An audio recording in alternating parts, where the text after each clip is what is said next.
Hey, you, yes, you, welcome back. We are really glad you are here right now. Can I ask you something? And I want you to actually think about it for a second. Is your mind quiet right now? Oh, like truly quiet. Or is it more like there are 17 different thoughts fighting for your attention at the same time? A conversation you had 3 days ago. Something you need to do tomorrow. A worry about something that probably will never happen. A memory from 5 years ago that just showed up. Uninvited, like a guest who never knocks. Exactly. If that is your brain right now, this episode is for you. We are talking about that feeling. You know the one, when your mind just will not stop racing. When you lie down to rest and instead of peace, your brain goes full speed. I know that feeling so well, too well, honestly. Tonight, we are going to sit with that feeling together. We are going to name it, understand it, and give you some real English words and phrases to describe it. Because sometimes just having the right words for a feeling makes that feeling a little lighter. A little more manageable. So make yourself comfortable. Get a warm drink if you have one. You are safe here. This is your cozy corner of the internet, and we are really happy you found us. And hey, if this kind of quiet, honest conversation helps you, if this feels like a place where you can breathe a little easier, Please subscribe. Hit that button. It genuinely helps us keep making this space for you and for everyone out there who needs it. it takes 2 seconds, and it means the world to us. Okay, now, let us talk about your brain. Oh, why does it do this? Why does the human brain decide that 2 a.m. is the perfect time to replay every awkward thing you have ever said? The timing is genuinely terrible. Right? You are exhausted, your body wants to sleep, and your brain is like, no, wait. Remember that thing you said in a meeting in 2019? Oh, I have been there many times. We have all been there. And the thing is, it is not because you are broken. It is not because something is wrong with you. It is actually because your brain cares. It is trying to protect you. It is scanning for problems, looking for things to fix, worrying about what might go wrong. Which is kind of sweet, actually. In a very exhausting way. Very exhausting, but it comes from a place of trying to keep you safe.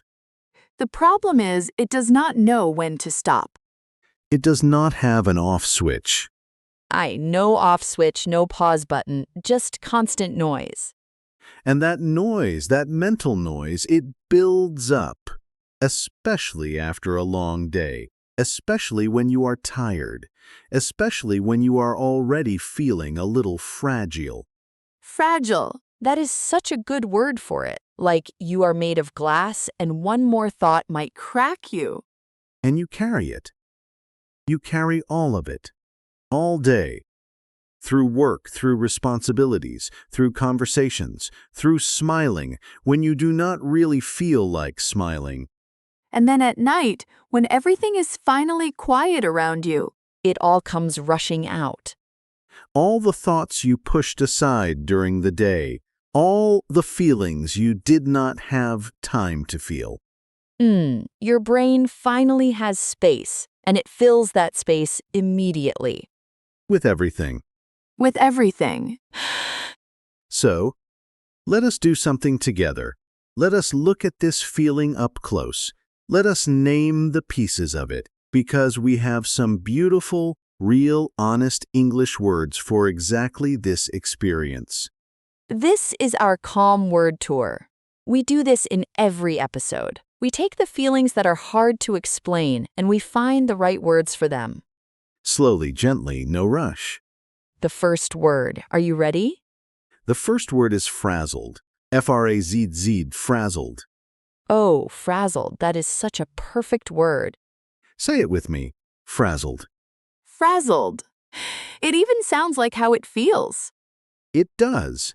Frazzled means completely exhausted and stressed, not just tired. Frazzled is that specific kind of tired where you are mentally worn out and your nerves feel stretched thin. Like a phone charger that has been bent too many times, the wire is fraying. Exactly. You are not just sleepy. You are frazzled. You have been going all day. Your mind has been on full blast, and now you feel completely frazzled. I feel frazzled most Monday evenings, honestly. Most Monday evenings, Alice is frazzled. By 7 p.m., I am done, completely done. Remember, frazzled, completely exhausted and stressed, mentally worn out. Frazzled, good. Next word. The next one is mental clutter. 2 words. Mental clutter. Oh, I love this one. Mental clutter. Mental clutter is all the random thoughts, worries, to-do lists, memories, and feelings that pile up inside your head. It is the mental version of a messy room. You know when your desk is covered in papers and you cannot focus? Your brain does the same thing. Exactly. Mental clutter. When your head is full of stuff that has nowhere to go. Unfinished thoughts, half-formed worries. Things you meant to do, things you said, things you wish you had said. It just accumulates. It accumulates. Great word, Alice. It builds up, slowly, without you noticing, until suddenly it is just everywhere. And then you cannot think clearly because there is too much mental clutter in the way. Mental clutter. Remember that one. Next. The next phrase is to spiral, S-P-I-R-A-L. Oh, this one is very real. To spiral means when one thought leads to another, and another, and another, and they get darker and more anxious as they go. Like a staircase going down. You start with one small worry, like, did I send that email correctly? And then, what if I made a mistake? And then, what if my boss is angry? And then, what if I lose my job? And then, what if I cannot pay my rent? And you started with an email. One email, and now your life is falling apart in your head. That is spiraling. When your thoughts spiral, they go from small to catastrophic very quickly. And once you start spiraling, it is so hard to stop. So hard, but just knowing the word, just being able to say, wait, I am spiraling right now, that can actually help you interrupt it. It gives you a little distance from the thought. It does. You become the observer, not just the person stuck inside it. To spiral, when thoughts go from one to another, getting darker, harder to stop. Good, next word, overwhelmed. Overwhelmed, we all know this one. Overwhelmed means you have too much to deal with, too much to feel, and it is more than you can handle right now. You feel like you are drowning, not in water, in tasks, in emotions, in responsibilities. In life. In life. Overwhelmed is when the weight of everything is just too much. And what I find really interesting is that you can be overwhelmed by good things too, not just bad things, a new job opportunity, a big change. Even something exciting can make you feel overwhelmed. Yes, because overwhelmed is really about volume. It is about too much, whatever that too much is. Overwhelmed, too much, cannot handle it all right now. Next phrase, bottle up. To bottle up your feelings, B-O-T-T-L-E. Oh, this one is really important. To bottle up means to keep your emotions hidden inside, not to express them, to push them down and pretend they are not there. Like putting your feelings in a bottle, sealing it tight and putting it on a shelf. Exactly. You bottle up your sadness. You bottle up your frustration. You bottle up your fear. You keep it all inside, and you carry on like nothing is wrong. And then the bottle gets full. The bottle gets full, and when a bottle is too full, It overflows or it breaks. it overflows or it breaks. And that is often why people have emotional breakdowns, not because of one big thing, but because they have been bottling up 100 small things for a long time. I do this. I absolutely do this. Someone asks me how I am, and I say fine, even when I am very much not fine. We almost all do it. It feels safer sometimes, less vulnerable, less messy. But the feelings do not go away just because you bottle them up. They wait, patiently. Patiently. That is a scary thought. To bottle up, to hide your feelings inside instead of expressing them. Okay, more. Racing thoughts. We mentioned this in the title, but let us really define it properly. Yes. Racing thoughts. Racing thoughts are thoughts that come very fast, one after another, often at unwanted times, often at night. Your mind is running, but your body cannot move. Your thoughts are racing, but you cannot catch them or stop them. It is like being at a starting line and the race has already begun, but you did not choose to run. Your thoughts just took off without asking you. And they are fast and they go everywhere, and you are just holding on. Racing thoughts. Fast, uncontrolled thoughts that keep coming, often at night. Say it slowly. Racing thoughts. Racing thoughts. Good. And the last one for today, and this one is my personal favorite. Oh? To be in your head. To be in your own head. Oh, yes, such a good one. To be in your head means you are overthinking. You are too focused on your own thoughts and worries instead of being present in the real world around you. It is like you are having a whole separate conversation inside your mind while real life is happening outside. Yes, people might be talking to you. You might be nodding. But inside, you are completely elsewhere. You are in your head. You are in your own world, inside your own thoughts, and it can be very hard to get out of there. Sometimes someone has to tap you on the shoulder and say, "Hey, come back." Is anyone else doing that right now? Just me? Definitely not just you. To be in your head, to overthink and lose connection with the present moment.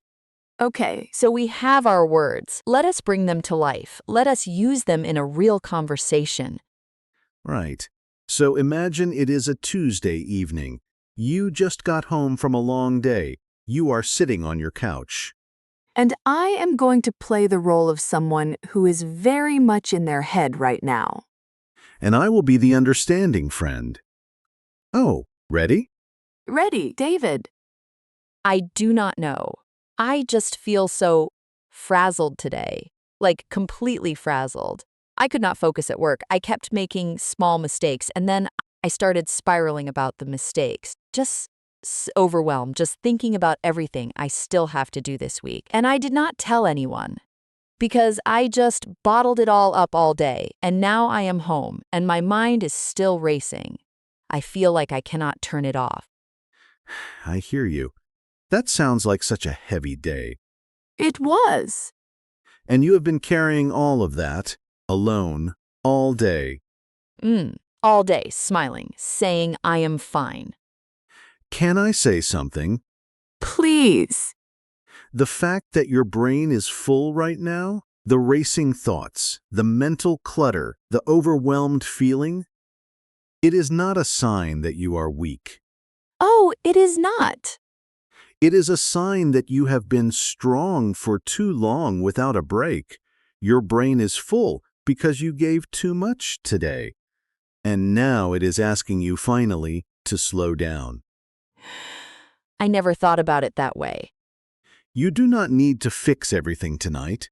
You do not need to empty your brain before you sleep. You just need to notice the racing thoughts, notice the mental clutter, and say, okay, I see you.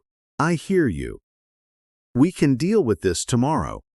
Okay, I see you. I hear you. We can deal with this tomorrow. Just like that. That is actually really calming. Sometimes the kindest thing you can do for your overworked brain is just acknowledge it, without judgment, without trying to solve everything. And you have been in your head all day too, haven't you? Hey, me? Yes, you. You always act very calm, but I know your brain is a very noisy place. It is. It is very, very noisy. It is like a crowded group chat, everyone talking at once, no one listening. A crowded group chat, yes. That is exactly it. And the notifications never stop. Okay, so let us step back for a second. Let us talk about something important, something a lot of people feel but rarely say out loud. Go ahead. The guilt. The guilt around having a racing mind. Oh, say more. So when you are lying in bed and your thoughts will not stop, do you ever feel guilty? Like, why can I not just relax? Why is my brain like this? Other people seem fine. Why am I so bad at just being calm? Yes, absolutely. That guilt is real, and it is one of the most unhelpful things our brains do to us. Because not only are you overwhelmed, but then you feel guilty for being overwhelmed, which makes you more stressed, which makes your thoughts race more. It is a cycle, a very unkind cycle. A very unkind cycle. And here's what I want to say to anyone feeling that guilt right now. Please. Your racing thoughts are not a personal failure. You are not bad at relaxing. You are not broken. You are a human being with a very active, very caring, very hardworking brain, and that brain is doing what brains do. Brains think. That is literally their job. The problem is just that sometimes they do not know when to clock out. They do not know when to clock out. They miss the memo about closing time. And we have to gently remind them, not with force, not with frustration, but with kindness. With the same kindness you would give a friend. If your friend came to you and said, I cannot stop overthinking. I feel frazzled. I am overwhelmed. I have been bottling everything up, and now I cannot sleep because my mind is racing. You would not say, "What is wrong with you? Get it together." Never. You would say, sit down, I am here. Tell me about it. And I will listen without judgment. Without judgment. So, can we give ourselves that same thing? That is the question, right? That is the question. It is harder to be kind to yourself than to be kind to others. I think most of us know that. So much harder. Because we know all our own flaws. We see every mistake. We replay every moment we wish we had handled differently. Your brain is a highlight reel of your worst moments at 2 a.m. Why is it always 2 a.m.? I genuinely do not know, but I suspect it is a universal experience. I think so too. I think right now, somewhere in the world, someone is lying in bed, staring at the ceiling, replaying something from years ago. And feeling very alone with it. And feeling very alone with it, which is why we make this. So that you are not alone. Whatever is running through your mind tonight, you are not the only one. The racing thoughts, the mental clutter, the spiraling, the bottled up feelings. The frazzled, overwhelmed, in-your-head feeling. All of it, normal human shared. Okay, we want to do something with you now. A moment just for you. This is your practice moment, your moment to breathe and speak.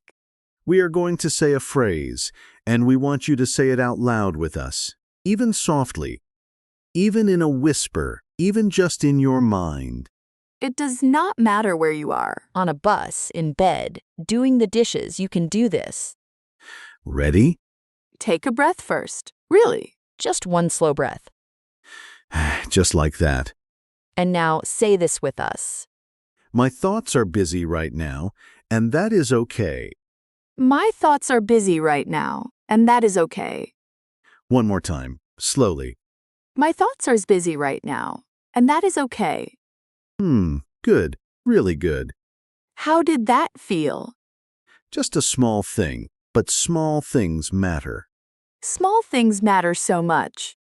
You know, I want to share something personal. Oh, tell me. A few months ago, I was going through a period of really intense racing thoughts. Like, every night, I would lie down, and it would start conversations I needed to have. Things I was worried about, the future, the past, everything. I remember you seemed a bit elsewhere during that time.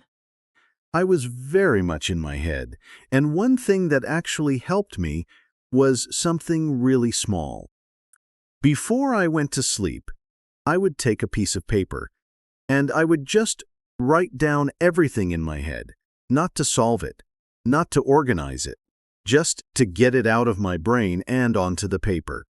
Like a mental unload. Exactly. A mental unload, like emptying a bag. You did not sort the bag. You just took everything out and put it somewhere. And then your brain knew it was written down. It did not have to keep holding on. It could let go. Just a little. Just enough. I do something similar when my thoughts are really racing. I actually talk out loud to myself. Oh, really? I know that sounds a little strange. No, it does not. I just say out loud whatever I am thinking, because something about hearing my own voice makes the thoughts feel more real and more manageable at the same time. It externalizes them. Yes! They are inside and invisible and they feel huge, but when you say them out loud, they become real and somehow smaller. I think that is actually what good conversation does too. That is why talking to a friend helps, or journaling, or honestly, even this. Even listening to a podcast. Even listening to a podcast. You are not alone in these thoughts. You are hearing them named. You are hearing other people say, "Yes, I feel this too." And that changes things. It does. It really does. I want to go back to one word from earlier because I think it deserves a little more space to bottle up. Yes. I think so many of us do this, and we do not even notice we are doing it. Someone asks how we are, and we say, fine, good, not too bad, and we move on. Because saying the truth feels like too much, too heavy, too inconvenient for the other person. Or we worry they will not understand, or they will judge us. Or they have their own problems, and we do not want to add to that. So we bottle up and we carry it. And we keep carrying it for days, for weeks, for months sometimes. Until our shoulders hurt, literally. Have you ever noticed that? Oh, the physical weight? When I have been bottling up stress for a long time, my shoulders are always tight. My jaw is tense. My chest feels heavy. Oh, yes. The body carries what the mind is holding. It is like your emotions live in your muscles. They do. There is actually real science behind that, but even without the science, I think most of us have felt it. You know it when you feel it. So, when people say rest your body, sometimes what they really mean is let your emotions breathe. Let yourself feel what you are feeling, instead of pushing it down, instead of bottling it up. Just feel it for a few minutes without trying to fix it. I know that is easier said than done. Much easier said than done. Feeling your feelings is actually hard work, especially when you have been avoiding them. Because when you finally let yourself feel them, they feel big They feel enormous. and scary. And scary. But here is what I know. Emotions are like waves. If you let them come, they will also go. If you resist them, they stay. They stay, and they get louder. But if you let the wave come, it crashes, it moves through you, and then It passes. it passes. Not forever. Waves come back, but each one passes. And you can handle it, one wave at a time. One wave at a time. Okay, I want to check in with the listener again because we have been talking for a while, and I want to make sure you are still here with us. Oh, are you still with us? How are you feeling right now compared to when you first pressed play? Maybe you feel a little less alone. Maybe you recognized yourself in something we said. Maybe you are still very much in your head. And that is fine too. We are not going to fix everything in one podcast episode. We would not even try. But we hope something shifted, even just a little. Even just finding the right word for a feeling you have been carrying. That matters. Frazzled, mental clutter, spiral, overwhelmed, bottle up, racing thoughts in your head. These are your words now. Take them with you. Use them when you need to describe how you feel to yourself or to someone else. Because putting a name on a feeling is the first step to not being controlled by it. It is. And let me say one more thing before we wrap up. Please. If you are someone who is always strong, always the one who is okay, always the one who carries things quietly, always the last person anyone would expect to be struggling. Yes. This is for you especially. You are allowed to not be okay. You are allowed to be frazzled. You are allowed to feel overwhelmed. You are allowed to say, I am not fine today, and I need a minute. You are allowed. Fully, completely, entirely allowed. Strength is not the absence of struggle. Strength is continuing while the struggle is real. And knowing when to put the weight down. Even just for a minute. Even just for a minute. I really love this conversation. Me too. Every time we do this, I feel a little lighter. Same. Oh. Okay. So, before we go, we have a question for you. And we really mean this. We actually read the comments. We actually care about what you say. This week's question is, what is one kind thing you could say to yourself today? Not tomorrow, today, right now. Maybe it is, I did my best. Maybe it is, I am allowed to rest. Maybe it is, my thoughts are busy, and that is okay. Whatever it is, write it in the comments. We will be reading them. And when you write it down, something happens. It becomes more real. You are telling yourself and the world at the same time. I think that is beautiful. I do too.